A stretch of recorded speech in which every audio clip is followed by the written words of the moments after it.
Lazany ametraka fitoriana amin'ny anaran'olo tsy fantatra ny komina Antananarivo renivohitra manoloana ny trangana Itrandro hoy izay nitranga tetsy Mahavoky Besarety araka ny nambarin'Andriamatoa Ramboasalama Emilia lefitra voalohan'ny ben'ny tanàna raha tonga teny toerana nijery akaiky ny zavamisy ny delegation'ny ben'ny tanàna Iraky Ramatoa Lalora Valimanana. Ohatra mamperitreritra ihany le izy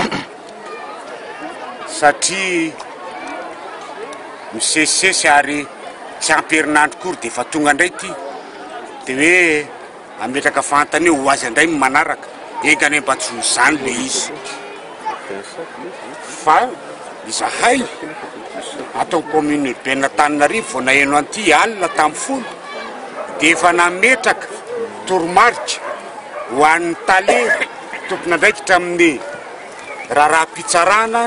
ao amin'ny commune urbaine Antananarivo zany sy mikasika ny renseignement généraux anadiady momba n'ity hoe ahoana zavatra fa tsy lasa tsony satria sao dia sanatria izany atao fitaovana reto olo reto ka reto vahoaka reto ka hanaovana an'izao rehetrarehetra izao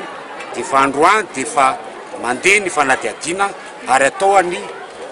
fitoriana momba n'ity zavatra ity hoe manino izao zavatra eo no mitranga amin'ny toerana misy an'izao. Vokatry ny tsy fitandremana nataon'ireo ankizy tao amina trano hazo iray nampiasa jiro mandeha amin'ny solika itsy atsinanana no ho fototry ny afo hoy ireo traboina maikila lasa arona tanteraka ny trano manodidina vokatry ny lelafo. Tsikaritra eny toerana itolakandro fa dia mitsipona izay sisa azo raisina no any azo atao ho an'ireo traboina. Ny nampiasa petrol na lasantsy ry zareo tena marina fa tonga dia mijolofotra be zay le hafa dia tonga dia any ambony tafa dia tafataka 4 metra eo ny ahavon'le lelanafo zay zany nampahaingana be nampalevina tafiditra teto ihany ny pompier fa problème an'le pompier zany tonga eto izy nenay mbola tsy voakasiky ny afo tamin'izay dia teo koa dia tapotra hono ny tuyau tena déparasero zay zany tena nanana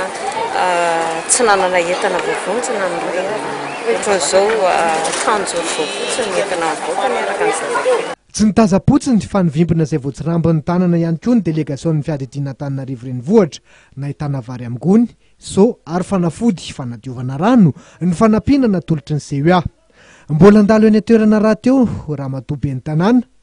ary anadio sy anarina izay vita satria ao anaty fahandaharana asany izany.